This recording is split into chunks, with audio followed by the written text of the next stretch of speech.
In the first book of Thessalonians, if you'd like to open up to chapter 4. Chapter 4, we're going to start there, but let's get caught up a little bit, keep the continuity of this letter together. This letter was written around 52 AD. It's at least known to be the very first letter that Paul wrote. It was written on his second missionary journey while he was sitting down in Corinth, spent about almost 2 years, I think, 18 months in Corinth. It was a very unpleasant experience in Thessalonica.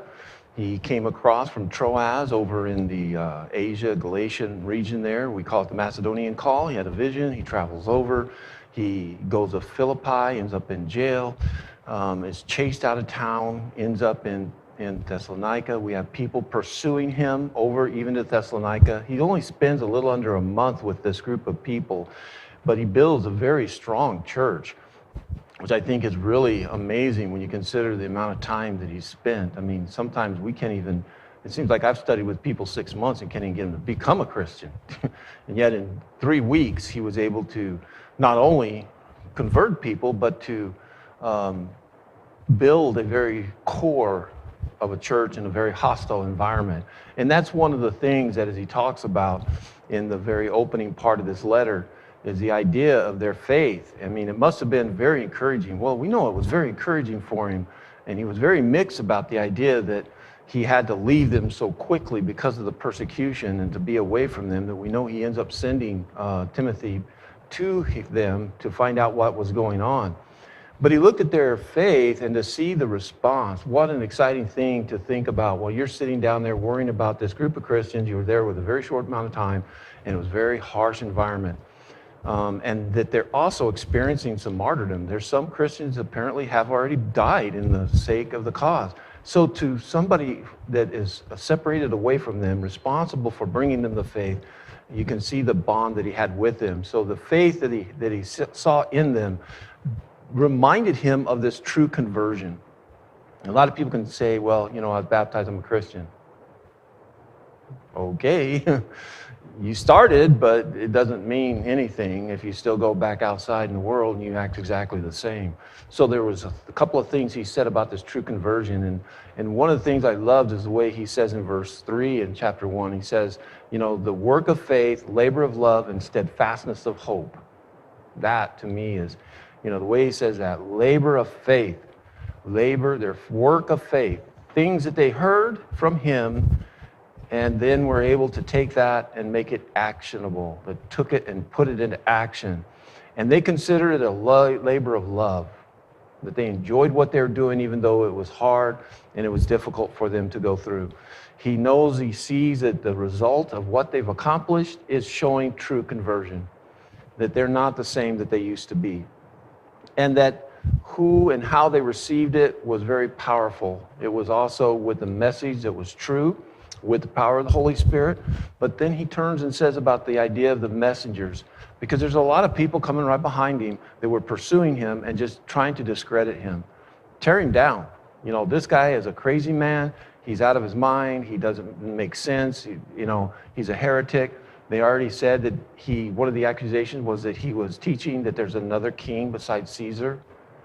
Technically he was, except not the same world. He was talking about the heavenly king. So they were really attacking his credibility. So then next point he brings in this letter is the idea of true ministers and what you can look and see what a true minister is. And a true minister, he says, he loves God completely. You can see this type of love. He'll proclaim Christ. He will suffer for the cause of Christ. Everything he has to do in order. He said they practice what they preach, and that's what he expressed to them. He says, you can see what we did, what we were saying, it's real. Whereas many of the teachers and philosophers that would come through and stand in the corners or wherever they entertained, no, they're not the same. And the same thing if you looked at the Judaizing, or the Jews that were persecuting him, they're sitting there talking about love and God is love and all this, but yet what are they doing? They're hating and killing. So it's a stark contrast. But he said you can look at the messenger. You can look at us as true ministers and have credit and have confidence in the fact that we are who we said we are, because look at the result of your faith and then look at the way we lived with you. And he draws a very true very true spiritual connection with them. So now he's going to talk about church and a congregation, a group of Christians together, the collective, and being able to look at them. And he talks about, some of the attributes that you can see to identify that you are a true church. And it's interesting because this is kind of, I saw how many times he kind of encourages.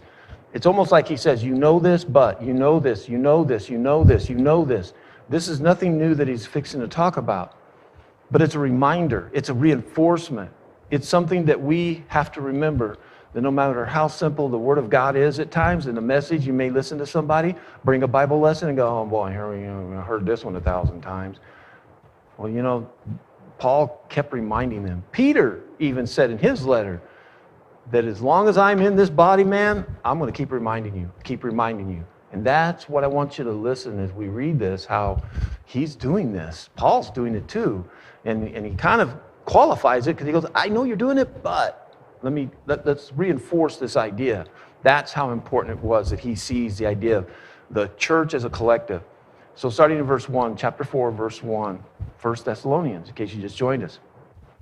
Finally then, brethren, we request and exhort you in the Lord Jesus, that as you received from us instruction as how you ought to walk and please God, just as you actually do walk, that you excel still more. For you know what commandments we gave you by the authority of the Lord Jesus. So he understands this idea of unity through purity, and that's what he's going to build into this idea. But look what he says. He says, received from us instruction. So it's nothing new. He's not saying, hey, I've got something new to add to what you need to be doing. But he's kind of bringing back, which should tell us that this section here, as a local group of Christians, this is just as important to us. Because and this is always going to be something important to a group of Christians, this idea that he's reinforcing. You have already received a lot of instructions and teachings from God, but we have to remember those. And it's like he qualifies. You notice and the translators even put it into parentheses, like, just as you're actually doing, don't get insulted, in other words. I know you're doing it, but then he says, excel more. Step it up. Take it to the next level, is what I would say. You're doing a great job. You know what you're doing it, but let's remember, you need to keep going forward. This is a problem because, one, if we don't, we become ineffective. And he qualifies it by the last part there. He says, commandments we gave to you. Not just me, though. Look what he says. He says, by the authority of who?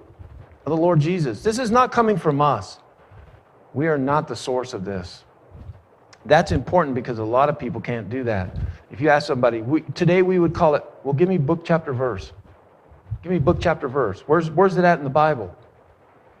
And that's what he's kind of saying is, we've given you these instructions. These are commandments and guidance in which we have received from the Lord, not Paul. We're all on this. Because Paul's trying to express to them this idea that without purity, there's no power. And that's interesting because it's in many levels when he talks about power. The power of your influence, your power as a collective, the power of the Holy Spirit is ruined, diminished, if not possibly even removed if you don't maintain this purity. And so when he talks about this purity, really kind of what he's pointing to is sexual purity. And that's what he says in verse 3. He says, for this is the will of God, your sanctification. That is, that you abstain from sexual immorality. Seems like a given. It sounds like, well, Christians should know this. This should be something that Christians would say, well, of course. We have to abstain from that. Well, let's go back to Thessalonica. Where's it at? Thessalonica is sitting right at the top of the country of Greece, in kind of the northern part. It's a very coastal city. It's a very Roman city. It was a very important city for transit. It had a protective port. So it's kind of like the cultural bed of Roman and Greek culture.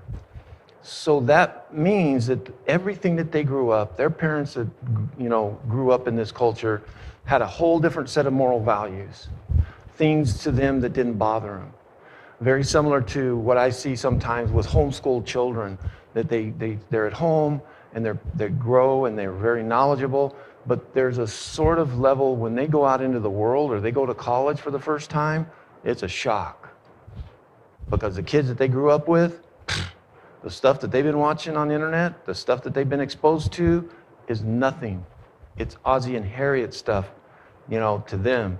To somebody, a child or a person that's been, protected and away from all that, it's the most vulgar, overwhelming thing they could ever imagine seeing. The Greeks and the Romans had a sexual level of acceptance that goes beyond even, I don't know, maybe today it's starting to get that way here in our country, but in many ways it was very perverted compared to what the Hebrews and the purity of sexual laws and the Mosaic law as well. Aphrodite, you ever heard of her? The god of Aphrodites was a god of fertility, and they worked this great religion out of worshiping Aphrodite. So fertility was extremely important in many levels. It was important that your animals were fertile, that they would produce offspring, healthy, new lambs and new cows and chickens. And so fertility produces life. So when you say fertility to the Greek and the Roman, it was life. That's what it's all about, life. I mean, for us, for the Romans and the Greeks, in order to, look at the future, they had to look at themselves as well, being fertile, producing offspring. Those offspring grew up and they ended up being what? Your retirement plan, because those children end up taking care of you. They didn't have government, Medicare, Medicaid, and all these things. So it was life, fertility. So Aphrodite was a very important god to them. Well, how do you determine that you're fertile? We are able to conceive. Well, and it moves over from just something that's a very, very benign, innocent thought. Yeah, procreate, right? God told us, be fruitful, multiply, procreate, bring forth life, which means sexual relationships. But then as the Greeks took this, created their own god, moved that out and then made it an independent, different god, Aphrodite, then it became very sexual. And it was under the guise, in a sense, of fertility. Oh yeah, we're worshiping, Aphrodite, the god that's going to help bless us and make sure that we have, procreation of life and animals, plants, and our children. But then there's the copulation, there's the act of it, is what proves it. So they somehow took that, twisted that, and made it into the act of sex. So that's when you hear about the temple prostitution. We call it temple prostitution. They didn't call it temple prostitution. They called it worship. That it was that normal. I mean, to us, every time we think of it, every time I hear about it, I'm like, are you kidding me? How could people put up with that? How could wives put up, oh, honey, I'm going to church this morning. I'm going down to the temple, and I'm going to worship with a temple priestess. You're going to the temple to have sex. That's what you're doing. No, it's not. It's worship. And so it became very normal. There was nothing wrong with it. Now you're going to build a church of Christians out of that culture? How do you get them out of it? When it's accepted, you're the oddball now as a Christian. And it was more than that. It actually, they had little subgroups and stuff, and it became this infidelity. Let me say, had fallen so far away from one man, one woman, that it was natural for the man to go and have sexual relationships. And there was one philosopher even encouraging the women to go do this. So it was a complete breakdown of what God had said is precious and honorable, was one man, one woman for life. and procreate, be fruitful. And it had become so perverted that it was just accepted. There's a lot of parallels. We can see that today in our country, where we have taken something that is so precious between what should be the way God designed it, and now it's almost acceptable. Marriage is what? What do you want it to be, right? A family, what is it? Whatever you want to call it. And now it's bothering us. It should. I mean, it's still bothering a lot of people, but give it 20 years and people won't bat an eye about it. You know, I can't imagine what my grandparents would think today, or even my father, at what's going on with relationships, what we are trying to call normal. So I'm saying all that, not to beat up on our social situation in our country, but to bring us back to understanding how this is an important topic to Paul. He knows they're struggling with it. It's like somebody who's struggling with the addiction of pornography, you know, that or any type of drugs or something, alcohol, that is so much a part of what was normal for them, that now they have to separate. And they did it. That's what he said. He goes, you know, you've accomplished it, but now excel. Take it further. Because eventually, when things cool down, when things get tough, what happens? We fall back into what we're comfortable with. We see that time and time again. We see it today. Christians do it all the time. They become a Christian, they're faithful, and then life hits them, and they start to get shook up in their faith, and guess where they go? Right back to where they used to be. They can't change the city they live in. So that means that temple of prostitution is going to be there. So every time they walk by it, the men that were, you know, worshiping with prostitutes go by that, and every time they're talking about it, hey man, you've been to worship lately? Wow. You know, I mean, I'm kind of making fun of it, but the temptation would always be there and always be. And then just think about it. You mean you're not going to worship at the temple? Are you kidding me? You're talking about in jeopardizing the fertility of our crops. You need to get to the temple and worship, because you know what happens now. It's going to be your fault if we have a drought, or if some pestilence comes along and kills our livestock. It's going to be your fault because you didn't go down to the temple and worship Aphrodite. Now that sounded really logical, didn't it? Except that worship is what? Sex. So let's come back to our text. Paul's saying, I've already taught you this. Paul was very aware of it. And oh, by the way, where's he writing this letter from? The heart of it. I mean, Corinth was like the gutter house of all of this in many ways.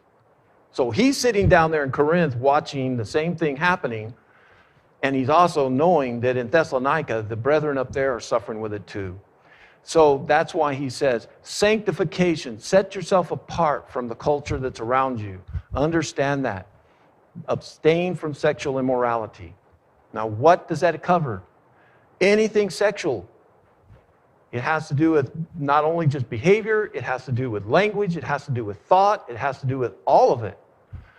Because what's it going to do? It's going to corrupt your church. It's going to corrupt you individually. It's going to cause this type of impairment of being able to carry forward the message. Starting in 4, he says, each one of you know how to control his own body in holiness and honor, not in lustful passions like the Gentiles who do not know God. That Gentiles who do not know God are the very ones I just described that are going down and worshiping Aphrodite. And now, remember, Romans said they used to know God, okay? Let's always remember that. It's not like, oh, who? I mean, God, Paul said in Romans, everyone has always known there's a God. But they repressed the knowledge and turned away from the God of creation to animals and idols, Aphrodites. So these are that group. It's not because they just weren't ever told. Let's remember that. But they're people who have rejected God, and they have accepted this type of worship with Aphrodites. But he says, each one of you know how to control your own body. Not just in physical exercise or diet, but he says in what? in holiness and in honor. And they have been able to do it, but it's still important for them. Pure holiness and pure conduct includes also others, respect for the others in verse 6. And that no man transgresses and defraud his brother in this matter, because the Lord is avenger in all these things, just as we have also told you before and solemnly warned you. You can't go sleep with your neighbor's spouse. You have to respect. That's what you mean when he says defraud. You're not just committing something that's heinous with that one individual, but you're also, it's defrauding, it's attacking, it's the neighbor, the brother or the sister, either way, the other spouse. Now, back when it said, your own body, I want to jump back and look at that. He says, each one of you know how to control his own body. Some have seen this, and I think it's the New King James, it says vessel. Each one of you knows how to control your own vessel. Or rephrase it, it's still the same concept when you look at the Greek. Body, vessel, your vessel is a body. I think we understand that. But then some have also thought you have your own wife. That this may indicate, well, you have a wife. But most of the modern translators have kind of leaned towards this idea of your own body, your self-control. I don't think it's wrong to think, where should you be satisfying yourself would be in your marital relationship. So it would be your wife. And so in that, by maintaining it in the proper relationship, it is holy and it's honorable as well. So he says we can sin against our brothers by not controlling ourselves. And how destructive is that as well? And this brother here is more of a very close within the church itself. And it's a pretty horrific thing, but it does still happen today. It happens in churches where faithful, you would think faithful members, long-standing church members have ended up having an affair with another person in the same congregation. Both are married. Now, I don't know of any precise example. I don't know of any that's ever happened here. Maybe it's well kept, I don't know. But I know when I've gone to other places and talked to Christians, it has happened. So it's not like we're bulletproof. We're very vulnerable, we're human, we're susceptible. But again, these are not new concepts. He's saying this is something that you need to excel at, keep in the foremost because of the purity, sanctification, and keeping the power of it. For God, he says in 7 and 8, has not called us for the purpose of impurity. He hasn't called you out like Aphrodite did to be impure. Again, it's against the creative order. That's the whole point. God created us in a specific way in order to enjoy life, to be fruitful, to be pleasant. It's all for our benefit. He didn't make us male and female so that we'd have to hold back. We wouldn't enjoy the best part of being alive and being a human.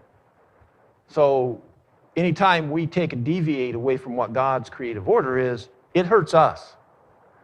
And so that's why, he hasn't called us out to turn into that, to turn into anything outside of what he has designed us to do.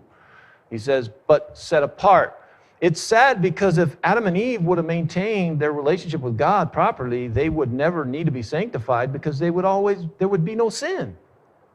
Is that right? I mean, you don't need to be set apart or sanctified if there was never any sin in the world. So that's interesting because he's saying he called us to be set apart away from the world because the world needs to see us. Why? So why, he says? Because you're not the same creature you used to be. Paul also talks about it in Romans, about putting off the old man. The idea of the old person that you were, that used to go down and worship Aphrodite and do all these other things. He goes, you are not that person anymore. And you need to understand that there's a consequence as well, because God, like he said very sternly, will judge you. You're not going to get away with it, in other words. There are consequences to it, and that's something that there are both physical consequences. And if you look at a lot of times, there's many diseases. I mean, if you were to honestly, and it sounds, kind of raw, but if we didn't have any sexual deviancy or anything outside one woman, one man, one relationship, can you imagine how many sexually transmitted diseases would be non-existent? Almost all of our sexually transmitted diseases are absolutely because of a defilement of what God had said shouldn't be. He said, you're taking what I said, one man, one woman, one relationship. And once you go out, and we see the devastating effect. So there is that. There's a physical effect as well as the devastation it creates in our physical relationships we have with one another, the consequences and impact that it'll have on a congregation, but it also ultimately is also the spiritual side that's going to cause a lot of damage to us. So 9 and 10, now as to the love of the brethren, now he shifts a little bit, lightens up a little. You have no need for anyone to write to you, for you yourselves are taught by God to love one another. For indeed, you do practice it toward all the brethren who are in Macedonia. But we urge you, brethren, to excel still more. Do better. There's that pushing it up a notch, take it up a notch. So it's kind of another point, sexual purity. Now he focuses on the relationship with love. Love is something that if we don't have that as a motivating factor, our obedience is worthless, right? Paul says that if I give all my goods away, if I sacrifice all these things, but I don't love my brother, then it's worthless. All that you do and the work that they have demonstrated, if you don't have love for the brother, it's worthless as a church. You can have all the wonderful works you want, but works we know are not going to get us in heaven. But it's going to be, he says, love for one another. You know, Jesus said in John 13, 34 and 35, something very powerful. He says, a commandment I give you, that you love one another. Just as I have loved you, you also are to love one another. Now look at this part. By this all people will know you are my disciples, if you have love for one another. How do people know who you are as a Christian? Because of your love. That's something we need to remember, is that, like Jesus said, it gives an example to the community as well.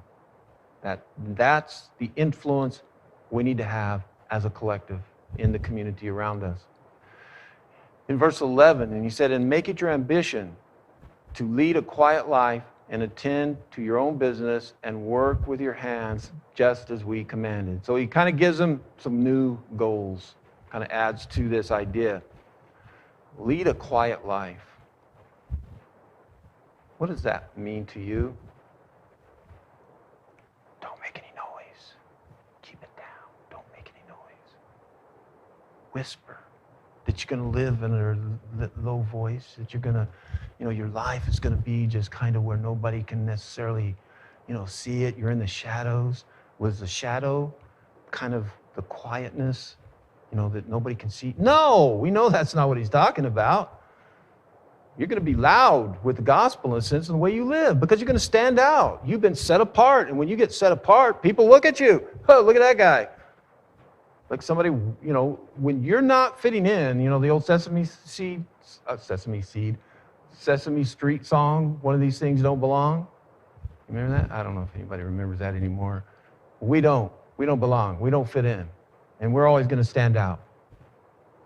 But you don't have to take your personality and notch it up and become obnoxious. You don't have to be adversarial at all points just because you may know that you're right. You don't go outside of the temple of Aphrodite and sit there and cause a hateful riot. That's not leading a quiet, peaceful life. I think what he's talking about is a life that's peaceful. It's something that is not causing more disruption. Like a lot of the demonstrations we see today, people for some reason believe the only way they can get their message across is going out and burning stuff down. And even some who claim to be religious, going to these abortion clinics and blowing them up. That's not peaceful. That's not a quiet life. So I think that's what he's kind of saying. And that's hard to do when you're being attacked. You want to fight back, don't you? You want to stand up loud. You want to get radical back at them. No. Jesus led a quiet life. but everybody knew who he was, didn't they? They knew absolutely. When he spoke a word, it's kind of like everybody listened. That's the type I think we can look at. Attend to your own business. You know, that, and coupled with the idea of quiet life and attend to your own business, made me think of the busybodies. Getting in everybody's business, you know, wanting to know what's going on and kind of, you know, stirring things up. Gossip. Some things that can happen where you're getting too involved in things that just aren't important to you. I think that's an important aspect, is understanding what is truly important to you in your life.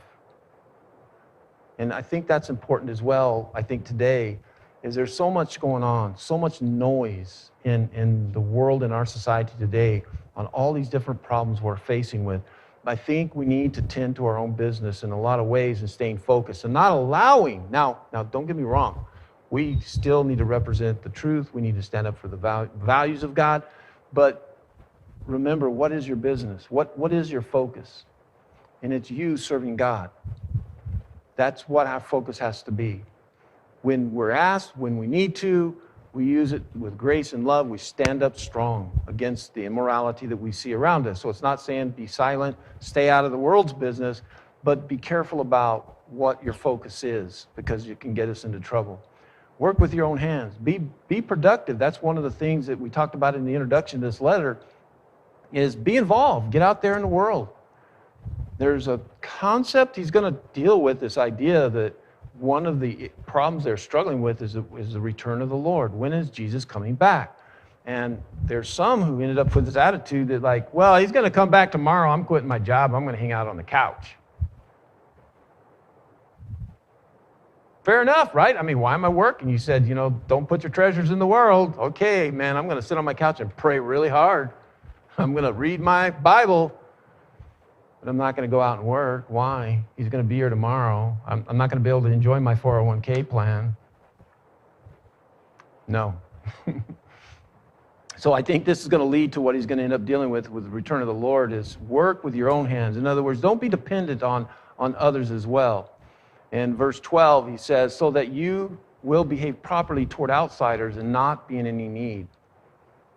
We're not going to be a burden, in other words, on other people around us, that we're going to be very productive and valued citizens in our communities, and ones that people look at us and say, we're tearing up on these guys, these Christians. We're always attacking them for their values. We're, you know, trying to push them around and ridiculing them, and yet they show up to work. They're more reliable than other people. They're more loyal, they're not breaking the law. And that is one of the observations that worldly historians, you say secular historians, made a comment about the writings of people observing these Christians, was how wonderful citizens they were. Roman citizens, how wonderful, how loyal, you know, they weren't problems. Just think of that. What a powerful illustration that it had. And I think it helped to crack and destroy Rome eventually, this type. So leading a balanced life and remaining independent.